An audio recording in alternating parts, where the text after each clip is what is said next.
شهادة هذه الفتاة السمراء التي كانت محتجزة داخل جزيرة جيفري إبستين قلبت مسار التحقيقات رأساً على عقب. المحققون الفيدراليون وصفوا ما قالته بأنه الأخطر منذ إعادة فتح ملف الجزيرة، ليس فقط بسبب الأسماء أو الوقائع، بل بسبب ما كشفته للمرة الأولى عن غرف مخفية وتجارب طبية ونظام عنصري مغلق لم يكن أحد يتحدث عنه. اليوم نستمع إلى شهادة تريشا كلارك، إحدى الناجيات من ذلك العالم السري المظلم، كما أدلت بها أمام المحققين، وكما قررت أن تقولها الآن بصوتها كاملة دون حذف.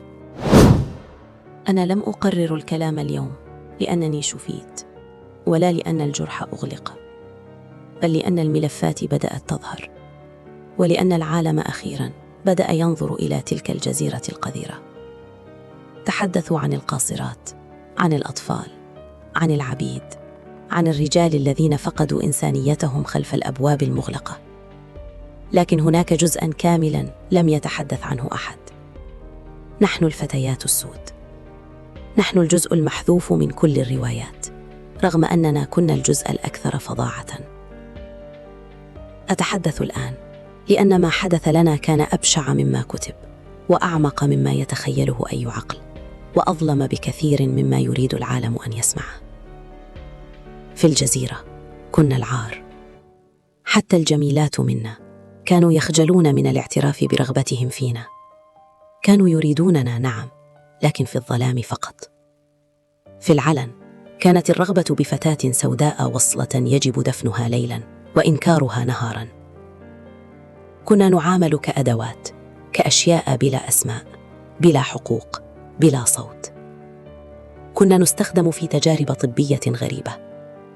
نعم، تجارب، حقن، عقاقير، فحوصات لا نعرف معناها، تعديلات على أجسادنا لم نفهم لماذا تجرى، ولا لماذا كنا نحن بالتحديد من يتم اختيارهن لها.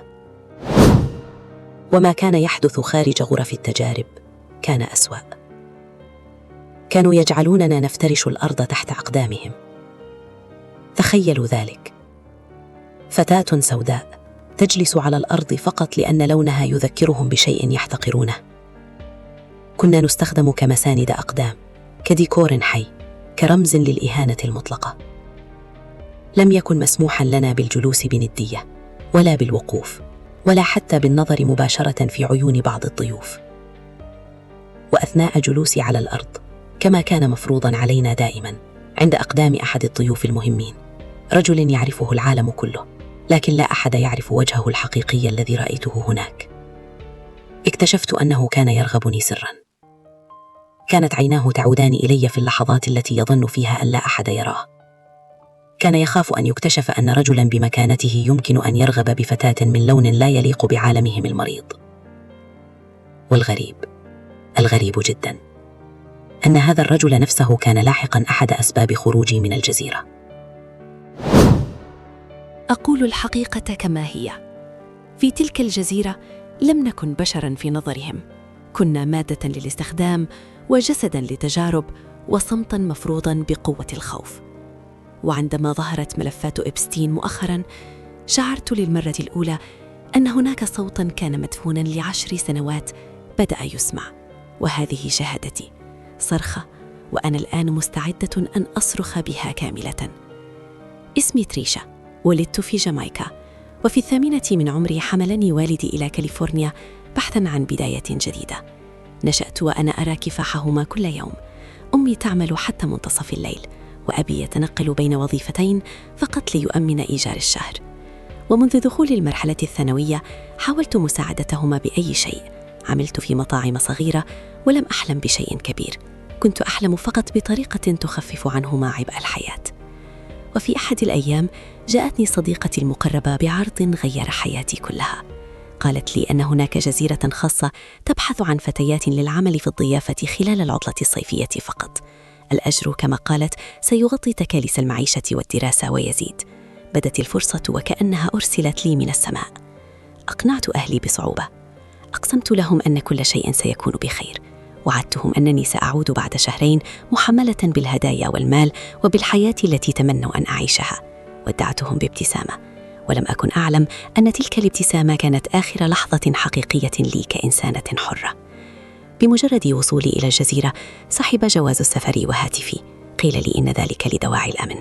في تلك اللحظة فقط أدركت أنني في ورطة لا رجعة منها. وجدت نفسي في بيئة عنصرية قذرة لا يمكن وصفها دون أن ترتجف الروح. كل شيء هناك كان غير اعتيادي ومرعب. أتذكر اليوم الأول جيداً. كانت هناك حفلة كبيرة جداً، فوضى، موسيقى، ضحك وأشياء لا يمكن وصفها. وما لفت انتباهي أكثر هو المصطلحات التي كانوا يستخدمونها، مصطلحات لم أفهمها في البداية ثم فهمتها وتعلمت رغماً عني لغتهم القذرة. كلمة بيتزا كانوا يهمسون بها عند وصول فتيات صغيرات جداً، صغيرات لدرجة جعلتني أتساءل كيف استطاعت أجسادهن السفر أصلاً. كانوا يقولون البيتزا وصلت، الفتيات كن طلبيات. مصطلح آخر غريب، كلمة لا أستطيع قول معناها دون أن أشعر بالاختناق، كانت رمزاً لاعتداءات عنيفة مخططة مسبقاً يتحدثون عنها كما لو كانت تفاصيل عمل لا تفاصيل جريمة. أما لقب دارك كافي فكان لقبنا نحن الفتيات السود. لم يكن يعني لون البشرة فقط، كان يعني أننا للاستخدام الشاق، للتجارب التي لا يتحملها غيرنا، وللأدوار التي لا يريد أحداً أن يربط اسمه بها. عندما بدأت ملفات إبستين تظهر شعرت بانتصار صغير، لكن الحقيقة أن تلك الملفات لم تذكر تريشا، ولم تذكر الفتيات السود اللواتي كن مثلي، ولم تذكر أولئك اللواتي انتهت حياتهن هناك دون أن يعرف بهن أحد. نعم، هناك فتيات لم يغادرن الجزيرة أبداً، لم يسمح لهن برؤية الشمس مرة أخرى. الجزيرة كانت تضم مقبرة حقيقية، مقبرة يعرفها كل من عمل هناك، مقبرة دفنت فيها أجساد ودفنت معها أسرار لم يسمح لأحد بالاقتراب منها. لكن الفظاعة لم تكن في الجزيرة فقط، ما حدث هناك كان يحدث أيضا في قصر إبستين في نيويورك، ذلك القصر الحجري في منهاتن الذي يبدو من الخارج بيتا أرستقراطيا فخما، لكنه من الداخل كان مذبحا للأرواح.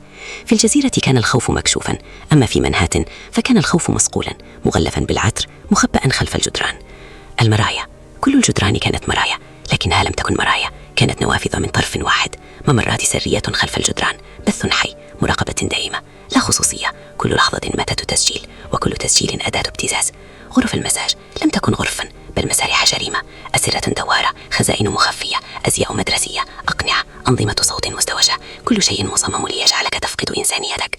والصدمة الكبرى لم تكن الغرف ولا الأجهزة، كانت الوجوه، وجوه نراها على الشاشات تتحدث عن الحرية والعدالة، وفي الداخل كانوا يتوسلون لأبشع الأفعال. عندما كانوا يسمحون لي بالاتصال بأهلي لم يكن ذلك رحمة، كان اختبارا للطاعة. الحارس يقف فوق رأسي والهاتف على مكبر الصوت، وأنا أبتلع الألم وأقول لأمي أنا بخير. كنت أكذب لأن الحقيقة كانت ستقتلهم. وفي وسط هذا الجحيم حدث شيء غريب، قصة لم مرت يوما روايتها لكنها جزء من الحقيقة. كان ذلك الطيف المهم، الرجل الذي كان يخفي رغبته هو نفسه رغم كل شيء، كان سبب نجاتي. لم يكن شجاعا بما يكفي ليكون مختلفا علنا، لكنه كسر قاعدة واحدة سرا، قاعدة اللون. واليوم أقولها بلا تردد، نعم، الجميع في الجزيرة كان يعاني، لكن المعاناة لم تكن واحدة. الفتيات البيض كانوا ضيفات عابرات، أما نحن كنا ممتلكات دائمة. ولهذا أنا أتكلم الآن، ولهذا لن أسكت بعد اليوم. هذه شهادتي.